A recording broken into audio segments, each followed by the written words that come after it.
Para obter apenas 260 gramas de ouro, o peso de um smartphone comum, é preciso processar 19 mil toneladas de terra e rocha.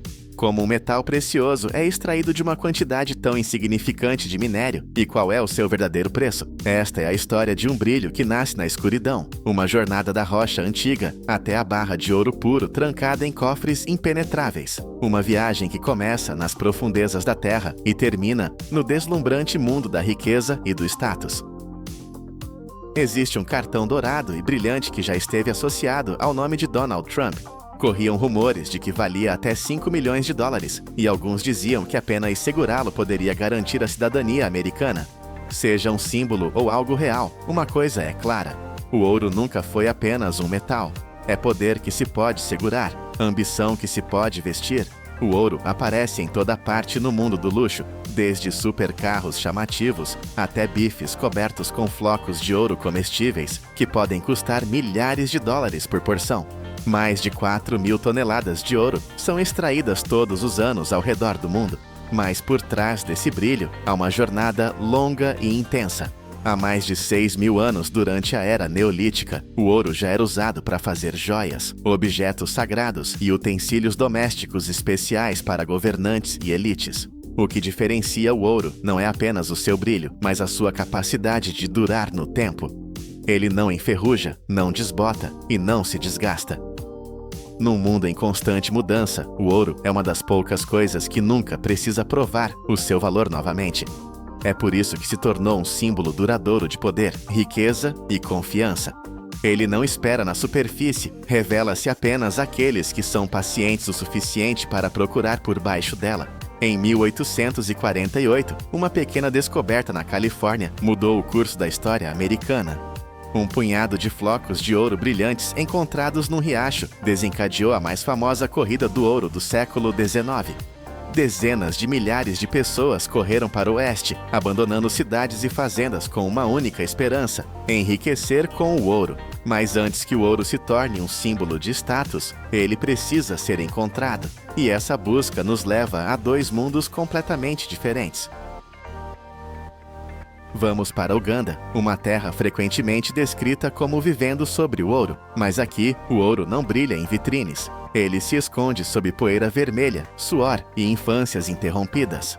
Sob um sol escaldante, famílias inteiras, incluindo crianças jovens demais para soletrar seus próprios nomes, pegam pás enferrujadas e seguem seus pais para um solo seco e implacável, na esperança de desenterrar alguns preciosos flocos. Com apenas $1 por dia para sobreviver, a mineração de ouro não é um trabalho, é uma tábua de salvação. E, no entanto, o preço do ouro é pago não apenas em trabalho, mas na saúde de crianças que crescem respirando poeira em vez de sonhos. Suas salas de aula são as margens dos rios, seus brinquedos são ferramentas. Para elas, o ouro não é um símbolo de riqueza, é a única chance que tem de sobreviver mais um dia. Um dia de caça ao ouro começa com apenas um detector de metais portátil e um bom par de ouvidos. Os mineradores caminham lentamente, com os olhos fixos no chão, ouvindo atentamente os suaves bips do dispositivo. Cada bip traz um vislumbre de esperança, mas este trabalho não se baseia na sorte. Mineiros experientes sabem onde procurar, ao redor de quartzo, ardósia ou áreas por onde o ouro já passou. Assim que recebem um sinal, a equipe começa a cavar e o verdadeiro trabalho começa. Os poços ficam cada vez mais fundos, às vezes dezenas de metros, cavados apenas com pás, picaretas e força humana, sem máquinas. Em alguns lugares, as pessoas usam troncos de árvores para sustentar os túneis, mas o risco de colapso está sempre presente. À medida que descem, os mineiros precisam rastejar por túneis estreitos, mal largos o suficiente para deitarem de lado. Cada buraco é como uma aposta. Pode não levar a nada, ou pode revelar rochas que valem o salário de um mês. Sacos pesados de terra são amarrados com cordas e içados por sistemas de roldanas básicos, empilhados à espera de serem esmagados.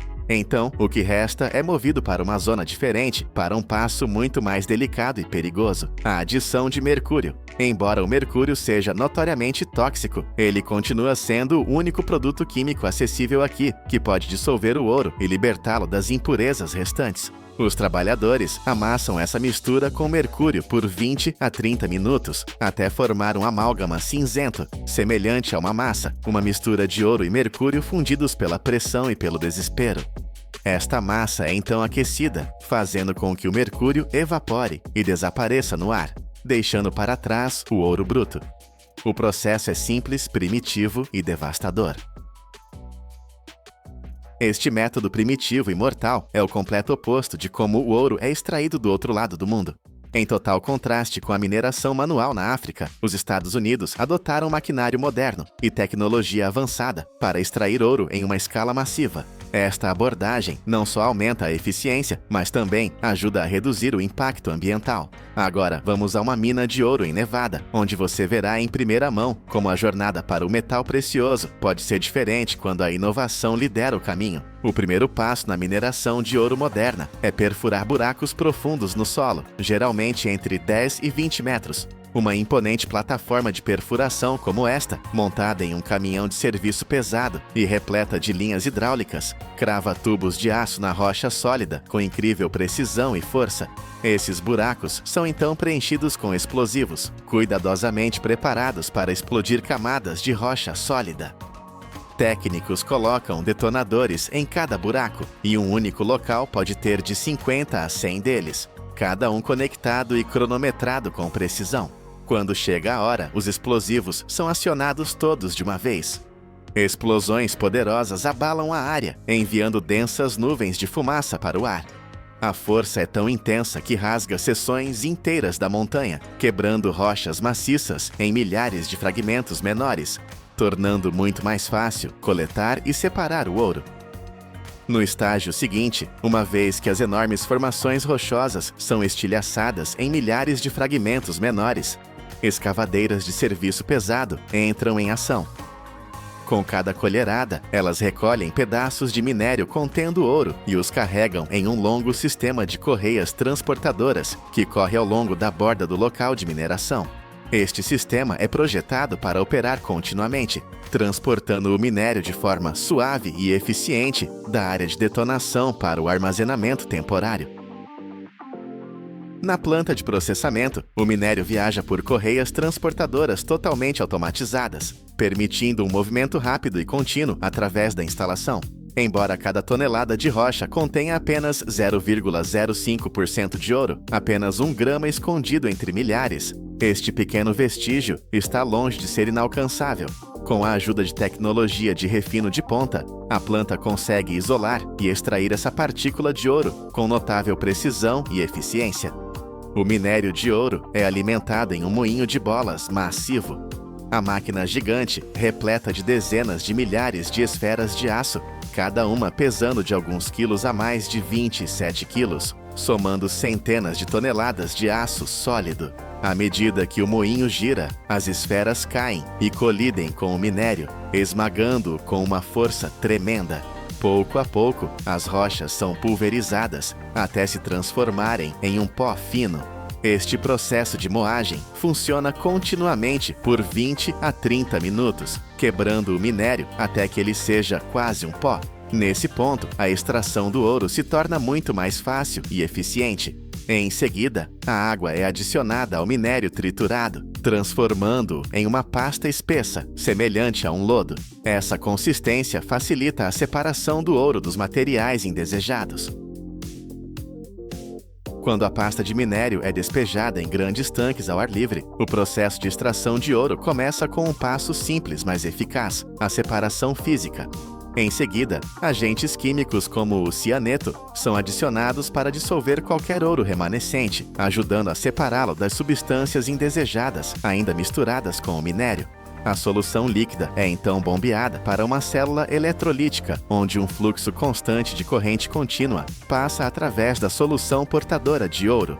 Dentro do tanque, os íons de ouro se movem em direção ao eletrodo negativo e gradualmente se depositam como uma camada sólida de metal puro, aderindo firmemente à superfície. Todo o processo ocorre sob condições cuidadosamente controladas, para garantir que o ouro formado seja quase 100% puro. Após o processo de eletrólise e uma vez que o ouro puro foi separado, ele passa por uma etapa de fusão a alta temperatura, atingindo cerca de 1120 graus Celsius.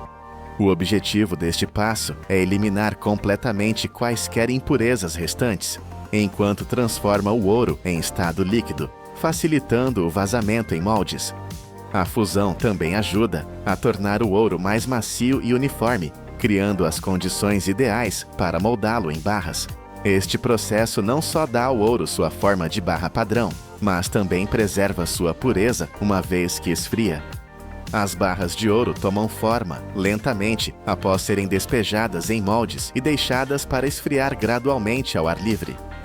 Uma vez sólido, o metal se torna duro e brilhante, com a aparência limpa e retangular, que define uma barra de ouro comercial padrão. Em seguida, o ouro é colocado em uma balança para determinar seu peso exato. Em média, cada barra de ouro pesa entre 1 e 2 quilos. Cada barra contém cerca de 99,99% de ouro puro, com menos de 0,01% de impurezas metálicas residuais. Depois de pesado e inspecionado, ele passa por um processo de limpeza, usando uma solução de ácido suave. Este passo ajuda a remover impurezas como metais pesados e compostos remanescentes do processo de fusão. O ácido suave dissolve essas impurezas sem afetar o ouro puro. As barras de ouro puro são transportadas para os principais bancos do Zero Seti, incluindo o Federal Reserve, onde são armazenadas em cofres de alta segurança, sob a vigilância de pessoal de segurança profissional. O ouro é cuidadosamente preservado para garantir a máxima segurança e confidencialidade absoluta. E assim, tendo percorrido o caminho da explosão à fusão, a barra de ouro puro está pronta. Mas sua história não termina aqui. Sabia que o ouro é tão maleável que com ele se podem fazer fios mais finos que a seda? E que durante a corrida do ouro do século XIX, as pessoas abandonaram cidades e fazendas inteiras na esperança de enriquecer? Ou que a maior parte do ouro de fácil acesso no planeta já foi extraída, forçando os mineradores a ir mais fundo do que nunca? Começamos dizendo que para 260 gramas de ouro são necessárias 19 mil toneladas de rocha. Agora, esses 260 gramas, depois de passarem pelo fogo e pela química, chegam às mãos dos joalheiros e se transformam nisto. Desde barras refinadas de ouro puro, o metal é cuidadosamente transportado para instalações especializadas de fabricação de joias. Primeiro, o ouro é reaquecido em fornos de alta temperatura para torná-lo mais macio e maleável. Uma vez que atinge a flexibilidade desejada, o ouro passa por potentes laminadores, onde uma pressão intensa o achata e estica em longas e finas tiras ou fios delicados. Os finos fios de ouro são então enviados para uma máquina especializada na fabricação de correntes, onde são enrolados e formados em pequenos e precisos elos. Cada elo é cuidadosamente montado para criar uma corrente de ouro contínua. Cada grama brilhante guarda uma história do poder da tecnologia e do preço do trabalho humano, dois lados de um mesmo metal precioso.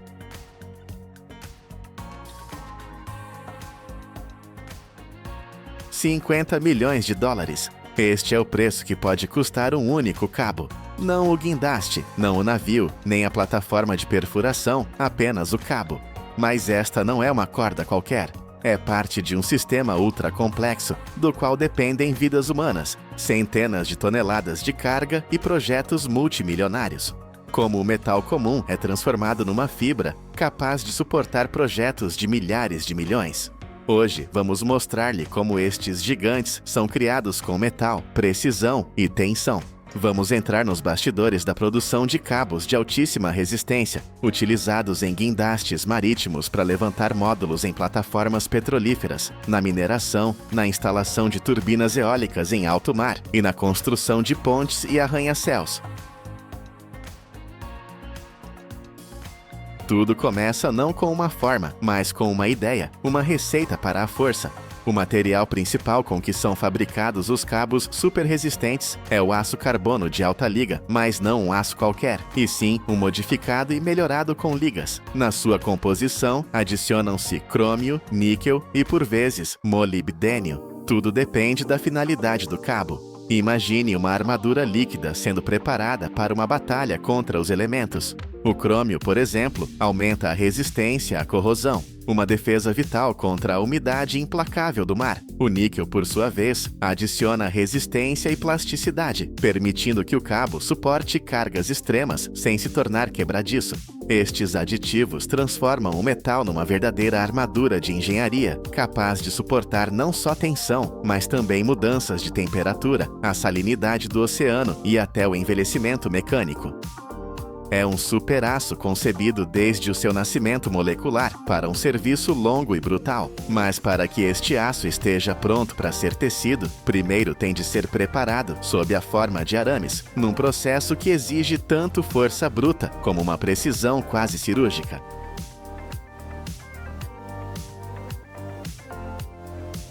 A jornada começa com a primeira etapa, a laminação. As peças de aço em bruto, ainda maciças e sem forma, são passadas por rolos gigantescos. A cada passagem, os rolos, com uma força incrível, comprimem e esticam o metal, diminuindo gradualmente o seu diâmetro até o tamanho exato pretendido. É uma demonstração de poder controlado, onde a força de milhares de toneladas é aplicada para esculpir o metal. Depois da força vem o fogo. Chega a hora da têmpera térmica. O arame é aquecido em fornos a temperaturas muito altas e, em seguida, é arrefecido bruscamente. Este choque térmico controlado não enfraquece o metal. Pelo contrário, reorganiza a sua estrutura interna, tornando o aço simultaneamente duro, como uma rocha, e elástico, como uma mola. É este equilíbrio que lhe permitirá dobrar-se sob carga sem nunca se partir. O passo seguinte é o revestimento, uma pele protetora para o gigante. Dependendo das condições de operação, o arame pode ser galvanizado, recebendo uma camada de zinco para o proteger contra a corrosão, ou uma cobertura de polímero para trabalhar em ambientes agressivos, como a água do mar. Mesmo depois de todos estes procedimentos, ainda não é um fio pronto. Agora vem a calibração por computador. Cada arame é verificado por máquinas de alta precisão. Estas máquinas medem não apenas o diâmetro em microns, mas também microcurvaturas, tensão e simetria. Imagine que até um desvio de 1/100º de milímetro pode ser crítico, porque mais tarde, milhares de fios como este serão unidos num único cabo. Um único segmento fraco torna-se um ponto potencial de ruptura.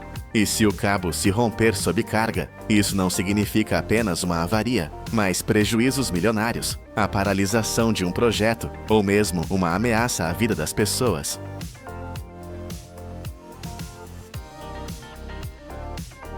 Após a calibração, quando cada fio de metal passou pelo tratamento térmico, verificação e revestimento, começa uma das etapas mais espetaculares, a tecelagem do cabo. E não se trata simplesmente de torcer os fios. É um sistema matematicamente calculado de tensão, ângulo e interação de centenas de elementos. A base de cada cabo é a alma. Pode ser de aço ou orgânica, dependendo da sua finalidade. É à volta dela que as espirais de fios de aço são aplicadas em camadas. Em cada camada, há dezenas ou até centenas de arames, e todos eles se entrelaçam numa ordem rigorosa. O objetivo principal é distribuir a carga uniformemente por todo o comprimento e evitar pontos fracos. Cada cabo tem a sua própria configuração: ângulo de torção, número de camadas, forma do perfil. Para flexibilidade, usam-se mais fios finos. Para rigidez, menos, mas mais grossos. Por exemplo, um cabo para levantar equipamentos de perfuração deve suportar não apenas a tração, mas também a torção, pelo que a sua construção é muito mais complexa. A tecelagem ocorre em máquinas carrossel gigantescas. Elas giram lentamente, ao mesmo tempo que puxam os fios de dezenas de bobinas. Uma máquina destas pode montar um cabo com mais de 100 metros de comprimento. Ao mesmo tempo, cada fio é tensionado com uma força precisamente definida. Um sistema automático regula essa tensão em tempo real. Se pelo menos um fio estiver torcido, tensionado demais, ou pelo contrário, frouxo, o cabo pode perder resistência ou não passar na certificação. Toda a tecelagem é acompanhada por um monitoramento contínuo. Sensores registram até mesmo as vibrações. Em caso de falha, a máquina para. O controle humano aqui é mínimo. Os especialistas apenas supervisionam a sincronicidade geral e intervêm em caso de situações anormais. É uma dança mecânica de precisão colossal, onde centenas de fios se unem para se tornarem um só.